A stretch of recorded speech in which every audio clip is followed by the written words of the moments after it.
Once I have been asked this question, that whether by doing spiritual practices can we escape our karma. So this is going to be our topic today, and this video is going to be very heavy. And let me tell you the name of this video, that is karma, spirituality and astrology is the name of this video. So however, I will try to explain it in a lighter way. If you have not subscribed to this channel, please do subscribe. It will be like a motivation for me to bring more and more interesting stuff into this channel. Okay, so before starting the video, let me repeat the words which my Guruji usually repeats, that is, God is there with you all the time, just look at him and he will be there for you.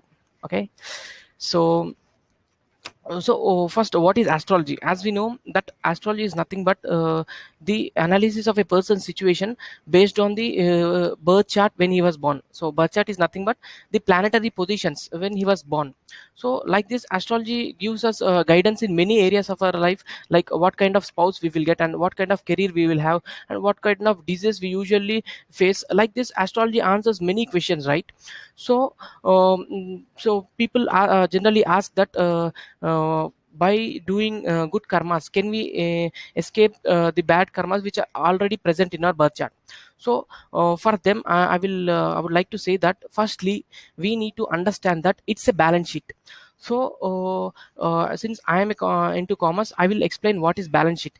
Balance sheet is nothing but a statement which is usually prepared at the end of the financial year, which reflects the profit and loss of that business in that particular financial year. So what is the state of business, like what are the all the assets which is having, and what are all the liabilities which the business is having at the end of that financial year. So we need to understand that this birth chart, our birth chart, is nothing but it's a balance sheet of many lifetimes karmas. So there are different types of karmas. They are nothing but sanchita karma, prarabdha karma, agami karma. So on these different types of karmas, I will make another video definitely. So for as of now, we should understand that our birth chart is nothing but the balance sheet of all the different types of karmas which we have done in many lifetimes, not just past lifetime. From many lifetimes, what are all the karmas we are doing, the reflection of that, the reflection of that is this our birth chart. Simply to put it in a simple manner, it is our birth chart is nothing but is the snapshot of who we were till the time you took birth in this lifetime. Okay, so uh, we you immediately you may get a doubt that so you people, you astrologers will suggest remedies for different problems, marital problems, career problems. So how can you explain this? You may get a doubt, this kind of doubt, right? So I will explain that whatever the remedies we are suggesting and the relief which you get after doing these remedies is also predestined. We need to understand that this getting relief from bad karma after doing remedies is also predestined. So karma allows you to do the remedy only once your bad karma, that is the amount of suffering you are destined to suffer, is done. So let me illustrate this with an example. So here I will say my personal example, that is during my ketu madasha. So I am into share market trading. I think it is in January 2019. So sorry for that. So in January 2019, what actually happened is, I know that from September 2019 my ketu madasha is going to start, and whenever during my ketu madasha I will incur some financial loss. Yes, I know that. And whenever I looked at the softwares and the different apps which are available in the internet, it is showing that my ketu madasha is going to start in September 2019. So I am very cautious about that, and I started trading in January 2019, assuming that my ketu is going to start in September 2019. So I had done in trading in January 2019, and I ended up in loss. But later, after I incurred the loss, I got to know that this my ketu madasha is already started in January 2019. So this is how the karma actually works. So karma doesn't allow you to know what is the ground reality unless you are suffering from that bad karma is completed. So once I got to know that my my ketu has started in January only, I immediately performed remedies for Ketu, and I got relief from the skin diseases and the breathing issue diseases which I was facing in February and March 2019. So this is how actually karma works. Actually, even though I know that I should perform remedies in February and March, it got delayed by almost 1.5 month by some different reasons. This is how karma. Even though I know that I should do this, then only I will get relief. But karma didn't allow me to do that remedy unless the I am done with the suffering which I am bound to suffer. So this is how actually karma works. And in the interesting thing is, my friend who is also whose Ketu Madasha is also started in January February 2019, some kind of that period. I was suggesting to him to do the remedies since last 1.5 2 years, but still yet till to today he is unable to do the remedies because his suffering is so bad, his karma is so intense that it is not allowing him to do remedies at all. Like from last 2 years he has suffered a major accident. He has been suffering from different kind of health issues, and somehow karma is not allowing him to do remedies. So I can conclude that karma is very very powerful than astrology.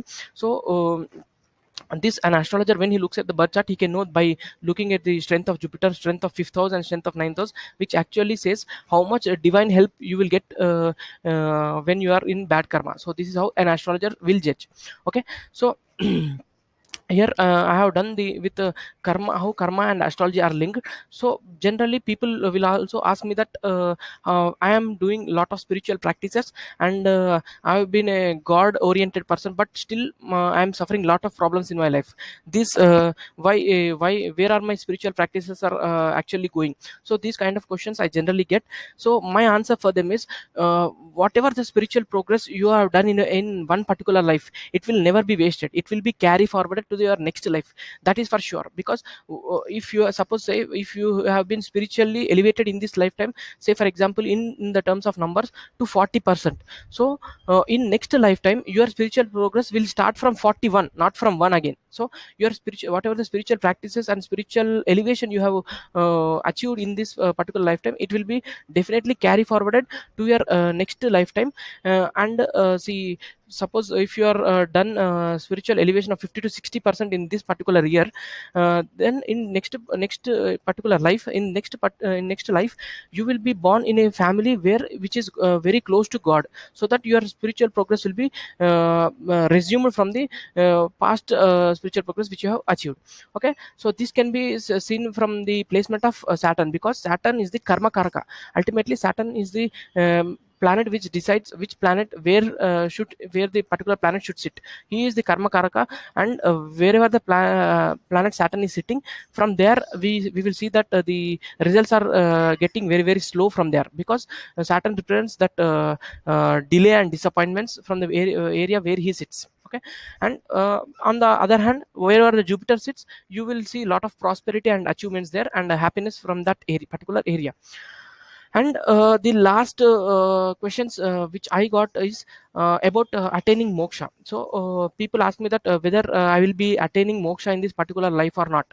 So this we can no astrologer can just blindly say that yes you will attain moksha, or no you will not attain moksha. It depends on a lot of things, because just imagine, in order to attain moksha you should reach your balance sheet should become zero. That is, your assets and liabilities should become zero. It means that your good karma and bad karma should become zero. So you should reach to a position where of akarma means it is a state of zero. So your good and bad karma should be equalized. So imagine that life will be very difficult, right? It is not that you are doing a 9 to 5 job and from there you are having a family life, and from there you are enjoying with the friends and you are having some good materialistic life, and thereby you are attaining spiritual progress. So that is not possible, because in order to attain liberation, the soul should undergo a lot of journey, and it should realize like God is the ultimate controller. So that happens only when the soul has taken many many lifetimes. Okay, so That's why we see these swamijis and spiritually elevated people. They whatever the good karma they get by doing lot of yagyas, they will distribute their good karma in the form of blessings to the devotees they will get. So that the good karma should also become zero, right? So if at all your good karma is there, the it will you will not attain moksha. That good karma will take you to the next lifetime, next in a good family. So your good karma should also become zero. That's why these Swamijis, whatever the good karma they get by doing a guess, they will distribute to their devotees in the form of blessings, so that they will reach a state of akarma and thereby attain liberation. So actually the topic is very deep and very intense in nature, but somehow I tried to cover it on a lighter note. If you have liked this video, if please hit the like button, and if you have not yet subscribed to my channel, please do subscribe. It will be like a motivation for me to bring more and more interesting stuff. Thank you for watching this video. Bye bye.